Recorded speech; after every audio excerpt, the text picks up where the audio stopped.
J'ai dit à Dieu, je vais être le symbole de la prospérité. Et la Bible dit qu'il puisse vous voir et glorifier votre Père qui est dans les cieux. Me voici donc, dites Alléluia. La Bible n'a pas dit que le gouvernement subviendra à tous vos besoins. La Bible dit, mon Dieu, mon propre Dieu, celui que je sers, pourvoira à tous vos besoins selon sa richesse, avec gloire. Et quand j'ai lu ce passage, selon sa richesse avec gloire, j'ai su qu'il n'y a pas de pauvreté dans la gloire. Que celui qui aime Dieu dise Alléluia. Je sais que certains d'entre vous aiment les messages caricaturaux, mais je n'en ai pas. Vous cherchez des messages qui disent « Tenez bon, le Seigneur viendra bientôt ». Soyez patients dans votre souffrance. Quand Jésus viendra, vous ne souffrirez plus. C'est un mensonge du diable venu de l'enfer. Jésus s'est fait pauvre afin que, par sa pauvreté, nous puissions devenir riches. Jésus est mort pour que votre souffrance s'arrête. Jésus est devenu celui qui a payé le prix pour ma maladie, ma pathologie et mon péché. Bien des fois, nous avons accepté un Dieu qui pardonne le péché, mais nous refusons d'accepter le Dieu qui bénit les gens. Quand nous voyons quelqu'un prospérer dans le christianisme, vous commencez à vous demander s'il est encore chrétien, comme si le symbole de la justice était l'iniquité et le recul. Le signe de la sainteté n'est pas la pauvreté. En réalité, la pauvreté est une honte pour Dieu, car la parole de Dieu dit dans la 3e épître de Jean, verset 2, « Je souhaite par-dessus toute chose que tu prospères et sois en santé comme ton âme prospère. » Ne prospérez pas seulement en âme, prospérez en esprit, prospérez dans votre travail, prospérez à la maison, prospérez dans les affaires, prospérez en ville, prospérez partout. Prospérez au nom de Jésus. Prospérez. La Bible dit que vous serez la tête et non la queue. La Bible dit que vous prêterez et que vous n'emprunterez pas.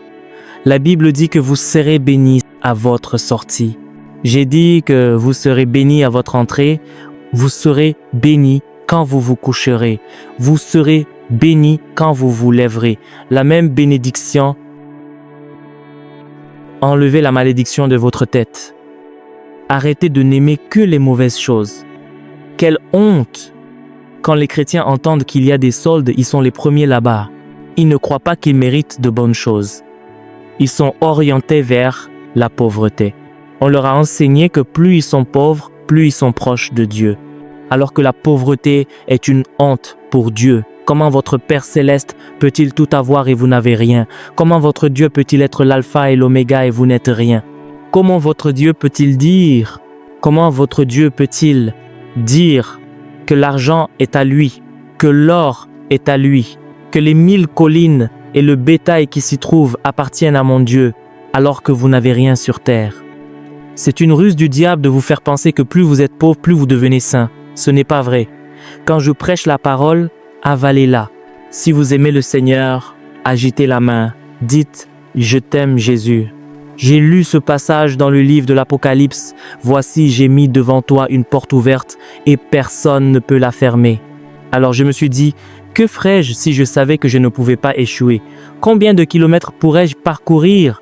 Combien de maisons pourrais-je bâtir si je savais que Dieu fournirait l'argent? Et Dieu a dit toutes choses.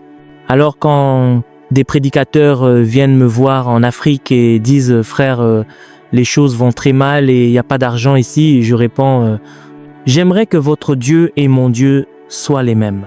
Car si le Dieu que je reste celui que vous servez avec mon propre Dieu, toute chose est sans possible. Vous êtes la tête et non la queue. Vous êtes bénis et non maudits. J'ai commencé à enseigner à mon peuple à annuler la malédiction de leur tête, car Galates chapitre 3 verset 13 dit « Christ nous a rachetés de la malédiction de la loi ». Dites « Je suis racheté ». Si vous croyez que l'argent appartient à Dieu, sachez que Dieu n'utilise pas l'argent. Si vous croyez que l'or appartient à Dieu, Dieu n'utilise pas l'or. Pour qui a-t-il toutes ces choses? Dites « Pour moi ». On nous a tellement détournés de la bénédiction que les seules bonnes chansons que nous sachions chanter sont des chansons de souffrance. Jésus a dit « Je vous donne les clés du royaume ». Beaucoup d'entre vous ont la clé, mais ne savent pas où est la porte. Votre souffrance aurait disparu depuis longtemps si vous croyez ce que je dis ce soir.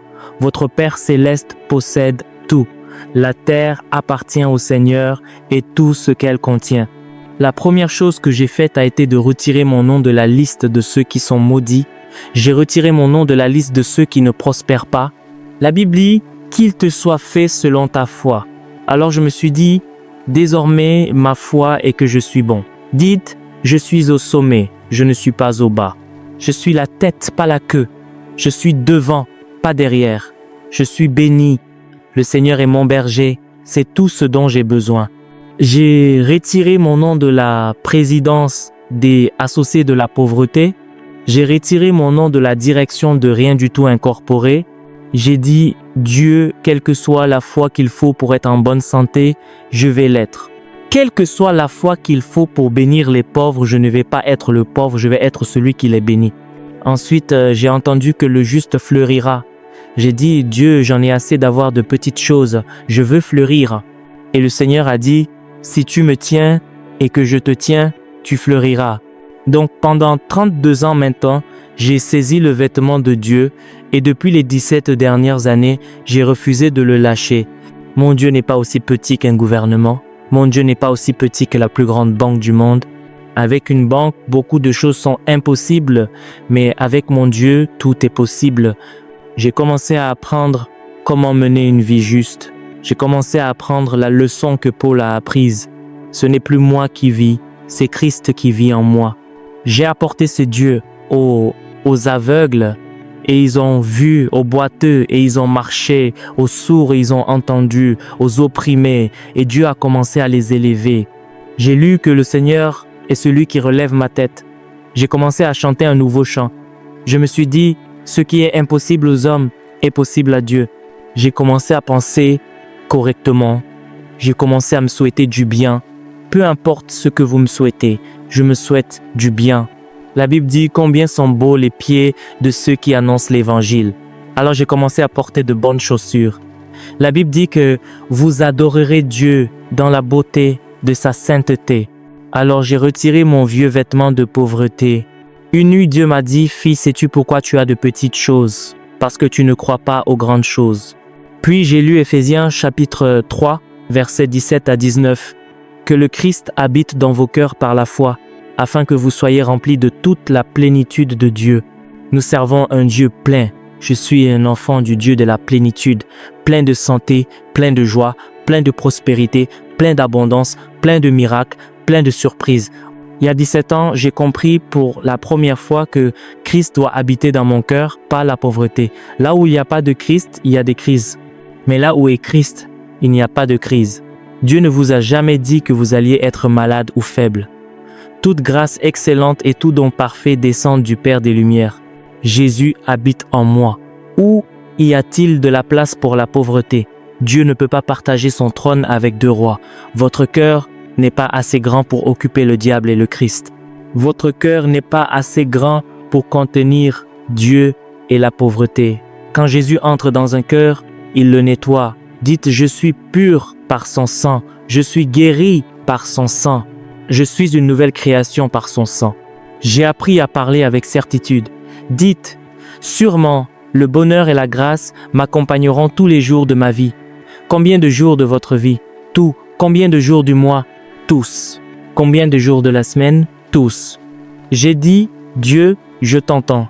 Mais j'ai demandé comment faire. Tu m'as dit de ne pas m'inquiéter de la prospérité. Tu m'as dit que si je plantais ma semence, je récolterais. Tu m'as dit cherchez d'abord le royaume de Dieu et sa justice, et toutes ces choses vous seront données par-dessus. Je suis devenu un enfant de l'addition. Je ne suis plus un enfant de la soustraction.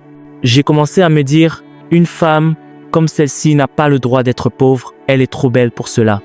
J'ai commencé à dire qu'un jeune homme aussi beau que celui-ci n'a pas le droit d'être à l'arrière. Sa tête est trop brillante pour être en bas. J'ai commencé à enseigner à mes enfants, vous êtes la tête et non la queue. Vous êtes les premiers de la classe. Et mes enfants sont tous des élèves excellents. Où auraient-ils pris un cerveau médiocre? Je suis intelligent, leur mère est intelligente et Dieu est intelligent. Dites Alléluia. Mon fils et ma fille ont tous les deux remporté le prix de l'élite des lycées américains. Leurs noms figurent parmi les personnalités les plus influentes. Si les enfants font partie de l'élite, leur père doit aussi en faire partie. Mais j'ai demandé, Dieu, comment faire l'impossible? Écoutez ce que Dieu m'a dit dans Éphésiens chapitre 3, verset 20. Maintenant, dites maintenant. Je ne savais pas que la prospérité pouvait avoir un commencement ici et maintenant. Je pensais que c'était réservé à Abraham, Isaac et Jacob. Mais il est écrit maintenant. Dites-le encore.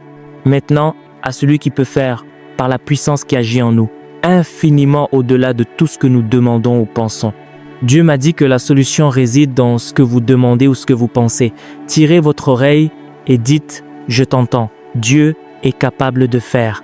Ce n'est pas par ma force ni par ma puissance, mais par son esprit. Dieu m'a dit « Fixe des objectifs et laisse-moi les réaliser. Rêvez grand. Quelqu'un m'a demandé il y a quelques jours « Papa, comment prospérer avec $1 ?» J'ai répondu « $1 dans une petite main, passé à une grande main avec une grande bouche de foi dirigée vers un grand Dieu de bénédiction. Si vous voulez une vie abondante, retirez votre nom de la liste des pauvres. » Je vois beaucoup de gens venir d'Amérique en Afrique pour prendre des photos d'enfants avec des mouches sur la bouche. Ce n'est pas l'Afrique. C'est l'Afrique de la télévision. L'Afrique des photos pour mendier. Si vous voulez savoir à quoi ressemble l'Afrique, regardez-moi. En voici un exemple. Quand je vais en Amérique ou en Angleterre, je ne prends pas de photos des mauvaises choses. Je prends des photos du bon. Tout ce que j'entends de mal en Amérique, je le laisse derrière moi quand l'avion décolle de New York. Mais quand certains prédicateurs vont en Afrique, ils cherchent des lézards, des serpents ou des enfants nus au lieu de chercher des âmes ou des gens formidables. Ils demandent de l'argent pour ces enfants, mais sur les $200 envoyés, ils ne donnent que 1800 au bébé. Ils devront en rendre compte au jour du jugement, car ils mentent au nom de ces enfants. Dieu m'a appris à bénir mon peuple. Quand vous me serrez la main le matin, je suis béni. Le soir, je suis béni. Partout où je vais, je suis béni. Dites-le, je suis en bonne santé. Je suis au sommet. Je ne suis pas en bas. Je suis un succès. Je ne suis pas un échec. Le Seigneur est de mon côté. Le juste fleurira. Votre peau n'a rien à voir avec votre prospérité. Votre ville n'a rien à voir avec votre prospérité. Là où Dieu est, là est la vie. Dieu a dit qu'il peut faire infiniment, abondamment, au-delà de tout. Dites au-dessus. Pourquoi n'avez-vous jamais rien fait de grand dans la vie? Parce que vous pensez que c'est vous qui allez le faire. Quand vous voulez acheter une voiture, vous regardez votre revenu. Pour une petite somme, vous priez, mais pour une grosse somme, vous courez à la banque. Vous dites, au nom de Jésus, j'ai mes $10, mais pour $1000, vous appelez la banque. Pourquoi parlez-vous grand pour agir petit? Vous servez un grand Dieu et vivez une petite vie parce que vous ne croyez pas. Paul a dit, montre-moi ta foi par tes œuvres. Certains disent, Dieu merci, je suis pauvre, c'est parce que je suis très saint. Quelle honte, c'est un signe d'iniquité. Le livre d'Osée dit que si vous n'êtes pas aligné, vous gagnez un salaire pour le mettre dans une poche percée. Si vous étiez juste, vous fleuririez. Dites, j'ai le droit de fleurir. Je suis un homme juste. Ce verset a changé ma vie à celui qui peut faire. Je ne savais pas que ce n'était pas moi qui devais le faire. J'ai décidé de ne plus être le petit garçon noir d'Afrique qui vient demander $1. Mon Dieu n'est pas pauvre, mon Dieu est prospère. J'ai dit à Dieu, je veux être le symbole de la prospérité pour que les gens voient et glorifient mon Père qui est aux cieux. Combien pouvez-vous demander? Si vous savez que ce n'est pas vous qui allez le faire, demandez plus. Si vous savez que ce n'est pas vous le réalisateur, pensez plus grand. Car Dieu a dit, peu importe comment tu penses, je ferai encore mieux. Alors j'ai changé d'avis, j'ai dit, Dieu, je ne construirai jamais une petite école. Je ne serai jamais sur une petite chaîne de télévision. Je ne prêcherai jamais un petit message. Que je parle à 200 personnes ou à 1 million de personnes, Dieu est un bon Dieu chaque jour. Je vais faire tout ce que Dieu m'a dit qu'il pouvait faire avec moi. Car avec Dieu, tout est possible. Si ces enseignements vous bénissent et vous édifient, vous pouvez soutenir cette chaîne afin que ce message continue d'atteindre des vies. Vous pouvez envoyer vos contributions au numéro qui s'affiche à l'écran ou nous écrire directement sur WhatsApp pour plus d'informations. Chaque soutien, petit ou grand, nous aide à poursuivre cette œuvre. Que Dieu vous bénisse abondamment.